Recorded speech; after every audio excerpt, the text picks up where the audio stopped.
Hello. In this video, I'm going to do something a little bit different. I'm going to break this subject up into a few videos because I'm not sure how long this one's going to go, and see if it's a bit more manageable, more edible in smaller bites. I'm going to talk about a subject that has been on the mind to speak about for probably 2 years at least, and that subject is psychedelics, and specifically my experience with psychedelics, my thoughts on them. Psychedelics is a broad term used in the uninformed or in the media or things to mean all different sorts of substances that may or may not actually be what would be considered a psychedelic by a scientist. Psychedelic, the word psychedelic, I believe it comes from Greek combination of psyche and delos.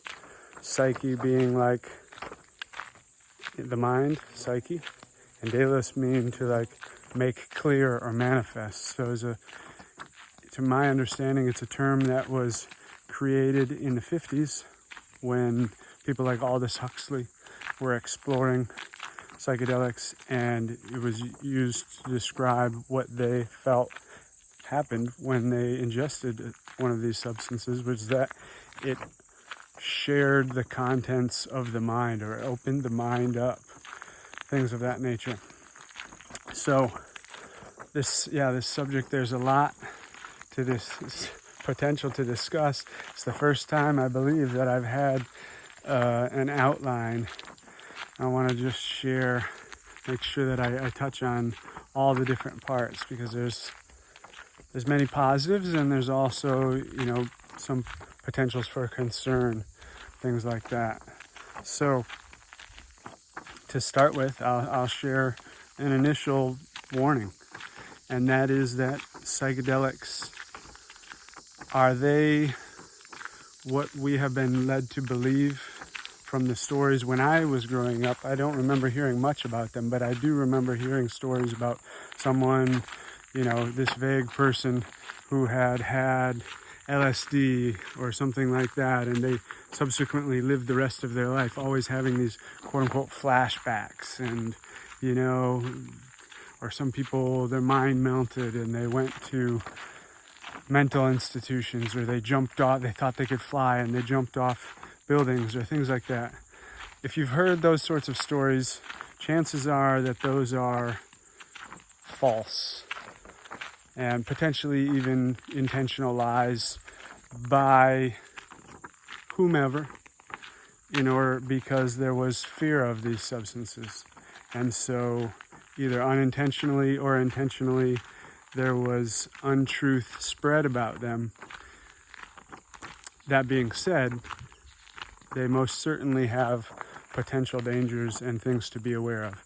Anything that is involving the mind has potential dangers. Anything that is going in and bringing about some sort of shifts or deep insights or restructuring or things like that with the mind is going to impact every other part of life, because the mind is the thing that we're continually going through life, experiencing life through the lens of. So these substances are not to be taken lightly. I personally do not condone the use of them for casual partying. I'll go into my thoughts on what I do feel are positive uses for them, but I don't condone the use of them by people who have not done research to understand, to the best of their knowledge, the tons of information that is out there and accessible, dating back to the 50s and beyond the 50s, thousands and thousands of medical studies, many, many books written by very experienced people, tons of research and information and firsthand experiences online in most large cities in the United States and many around the world. If you just Google whatever your city name is and Psychedelic Society, you'll most likely find a gathering of people who have some with a lot of experience, some with no experience, all different sorts of things, but who get together and who speak on these things and share community, share support. So I don't condone people who just go into ingesting a substance without doing their research, without understanding the potentials for what can arise, without understanding how to prepare for it and how to integrate it afterwards, and without having a support system of people who understand what they may be going through in these times afterwards. So I don't condone that, but I do think that when used properly in healthy ways, these substances do have great potential to assist in challenging areas and also just to bring about really cool, interesting, fun enjoyment in life. So there's that. For me, I grew up in the United States in a small town, and when I grew up in the 90s, it was the era of just say no. Drugs are bad. We had ads on TV talking about this is your brain on drugs and showing an egg getting fried and smashed or things like that. It was that time. The war on drugs was full on. And this term drugs was used to mean basically everything. Didn't include alcohol, which kills more people than any other substance in the world in history every year that I'm aware of. Didn't include cigarettes, which kills a whole lot of them. But it included basically everything else.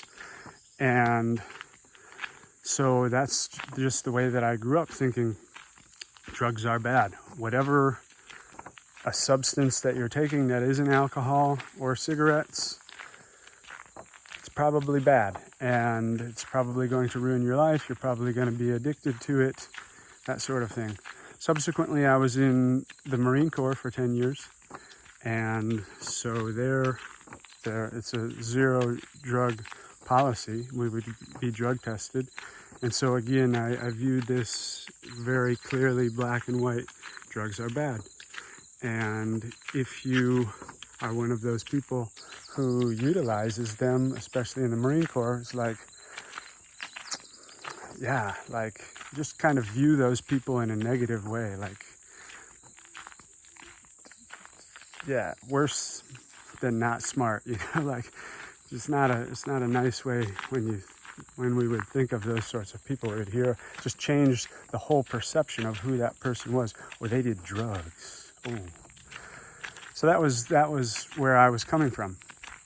However, at the same time as being in the Marine Corps, and pretty much through all of my life that I can remember as a young person up until a handful of years ago, I was really into business and finding creative ways to make money. I viewed myself as an entrepreneur in my core.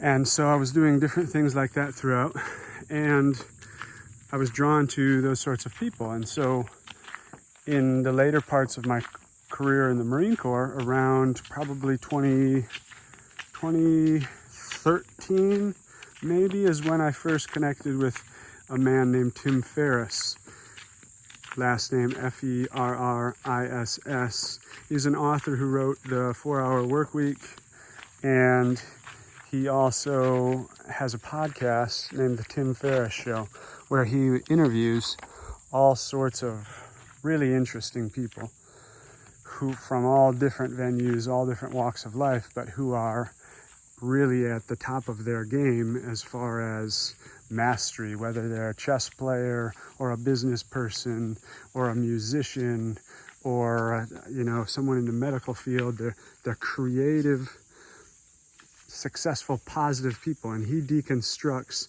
what is it that has assisted them in getting to that place, so that we, the listeners of the show, can benefit from their wisdom and see about taking things for our own life. And in that show, which introduced me to a lot of different things, introduced me to Wim Hof, which introduced me to the fact that there's more than one way to breathe. That was like mind-blowing, like, wow, I can actually choose different ways of breathing, and these have been around for thousands of years, and they actually very overtly change the way that I experience life, like give me energy or boost mood or help me when I'm challenged, or wow, that was mind-boggling. And introduced me to different things around sleep, introduced me to fasting, more long-term fasting, introduced me to all kinds of different things. And one of the things that he introduced me to was psychedelics. He had an interview, I believe it was around 2015, with a man named Dr. James Fadiman. And this man is from the 70s onward. I believe he was working at Harvard as a grad student with Timothy Leary, but I may be mixing him with someone else. But Timothy Leary was a Harvard psychology professor. Psychology, but he was a leading psychologist really in the world at his time. And at that time, in the 70s, these substances were not illegal, and actually the government and medicine were doing all sorts of research with them. So Dr. Fadiman, he was involved from the early days onwards, and he gave this talk with Tim Ferriss on the podcast, where they were talking about how all the benefits, which I will discuss in a later video. And he was talking about like how many Silicon Valley entrepreneurs and CEOs were utilizing them, and these sorts of things, these sorts of people that I looked up to back then, being, feeling I was an entrepreneur. And so that opened my mind to, wow, okay, I have been going through life all this time thinking that straight up drugs are bad, like these are going to melt your mind and you become a waste physically and mentally, and I thought that was just black and white. That's what I've always been told. And this really opened my mind up to it, and I was like, whoa. It was a bit mind-blowing, like, wait a minute, what? And so that nugget was in my mind. But I was in the Marine Corps, and, clearly I had no intention to do anything that would jeopardize career or anything like that. So yeah, that's where I'll leave it for this one, and then I'll continue the next one.